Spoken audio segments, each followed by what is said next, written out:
Hello, fellow patriots. This is Ed Corcoran here from CompleteSurvivalist.com. And I'd like to thank you for checking out this video and giving me an opportunity to speak with you today, because I think that this is a topic that's of fundamental importance. However, not a lot of people like to spend a lot of time thinking about what they would do in a disaster or survival situation. And that's why I started my membership site, CompleteSurvivalist.com.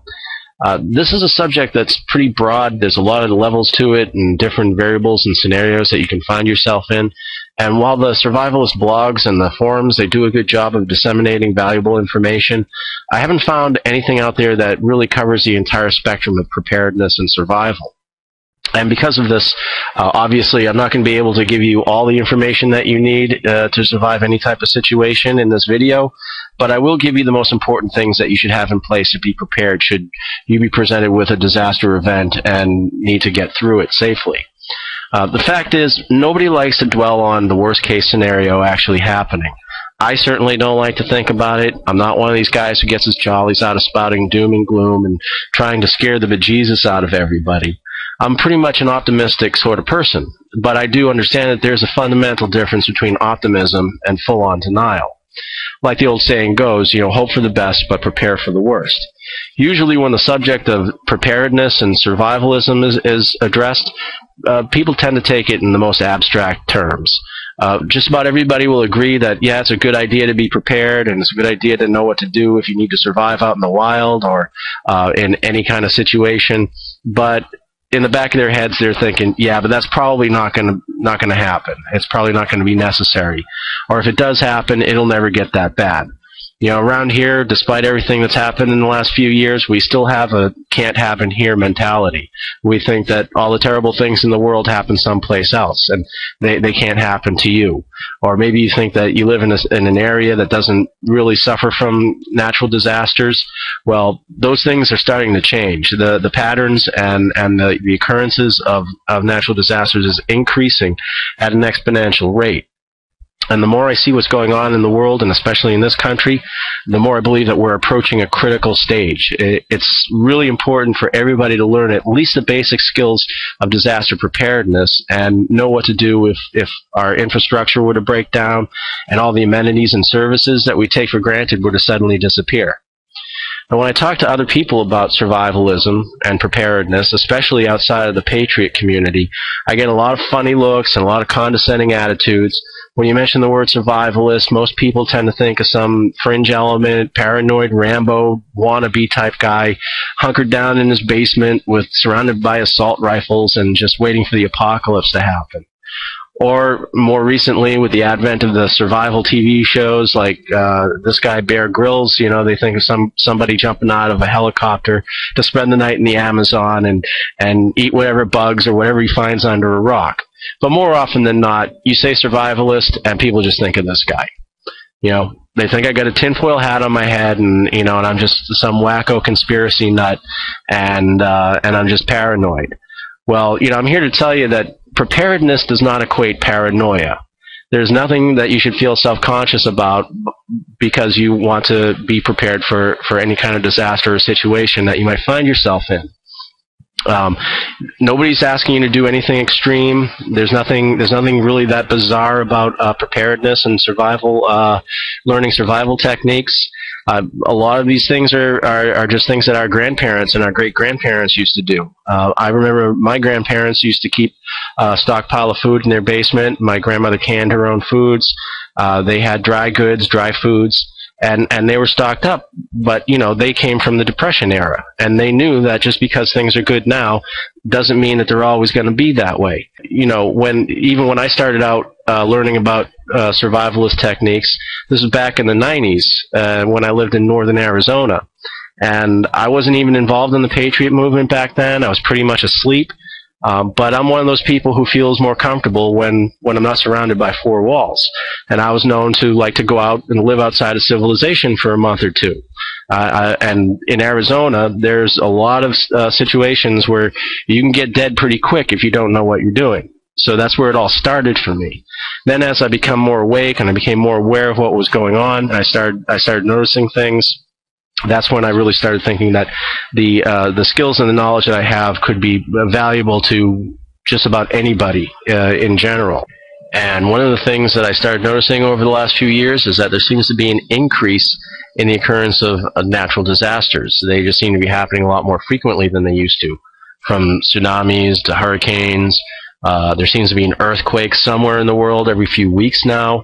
You hear about this, of course, is the most devastating one in Haiti recently. There's a lot more volcanic activity going on. Flooding. This is the flood that happened in Nashville a few weeks ago. And of course the BP oil spill. And while technically this is not a naturally caused disaster, it was caused more by greed and indifference, but it's a disaster nonetheless. And they are happening a lot more frequently. And at first I thought it was just my imagination, but the International Relief Organization, Oxfam, has recently reported that the occurrence of global natural disasters has quadrupled in the last 20 years, and especially in the last 2 years, in 2008 and 2009, it's just spiked exponentially.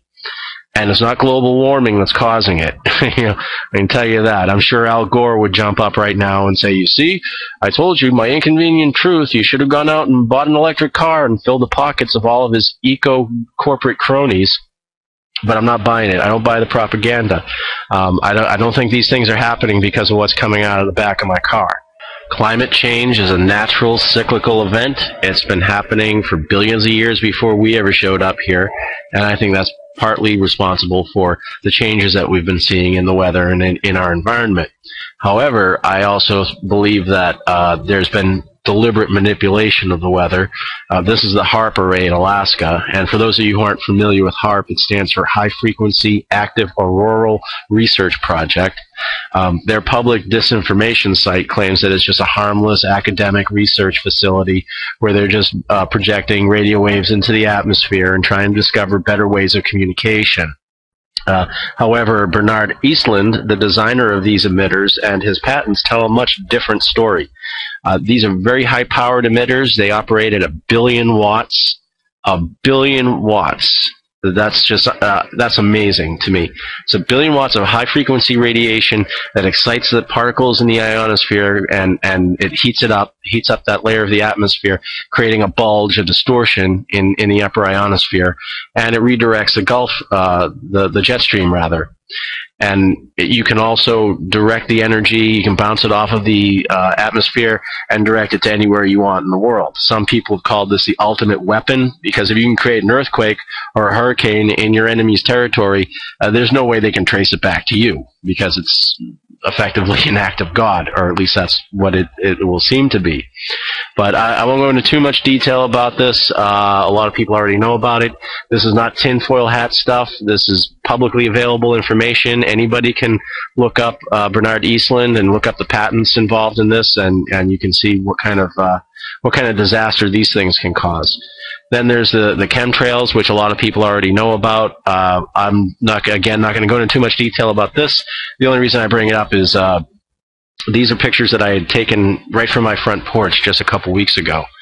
And there's an interesting story behind this. When the evening that I took these photos, I happened to catch the weather forecast on the local station, and the meteorologist was addressing some viewers who had sent in emails asking questions about the amount of rain that we've been getting recently. And last summer we had a crappy summer. We had a lot of rain, and people were concerned about this summer being the same way. And we've been getting a lot of rain in general. And it's been very unusual. But the meteorologist was up there assuring people that there are no rain conditions foreseeable for the next week or so. The next 7 days should be sunny and the weather will be nice and everything. And sure enough, the next day it rained. So it could be a coincidence, but I tend to doubt it. The thing is that the weather's changing and disasters are happening in places where they never happened before. You have to be prepared for these things, because Anybody who's lived through Katrina or anybody who wasn't living under a rock in 2005 can tell you that these guys aren't going to be much help to you. Maybe this guy on the right will, but you'll probably have to be too big to fail for him to want to help you out. So FEMA is not to be counted on. They've shown that they're really good at rounding people up and stuffing them into sports arenas and just keeping them there with no food or water for God knows how long. Maybe by the time you have to count on FEMA, they'll have a nice room for you in one of their many resort facilities. But otherwise, you're on your own. You're going to have to rely on yourself. Now, if chaotic weather patterns and these man-made natural disasters were the only things we had to worry about, that would be enough to want to be prepared. But the biggest disaster that we face, and the thing that keeps me up at night, and I'm sure it's a big concern for everybody in the Patriot community, is economic collapse. Now, I was going to go on about all the other threats in the world that we need to worry about and be prepared for, like rogue nuclear nations and terrorism and whatnot, but this trumps them all. Economists have been warning us about this for years, and their opinions still haven't changed.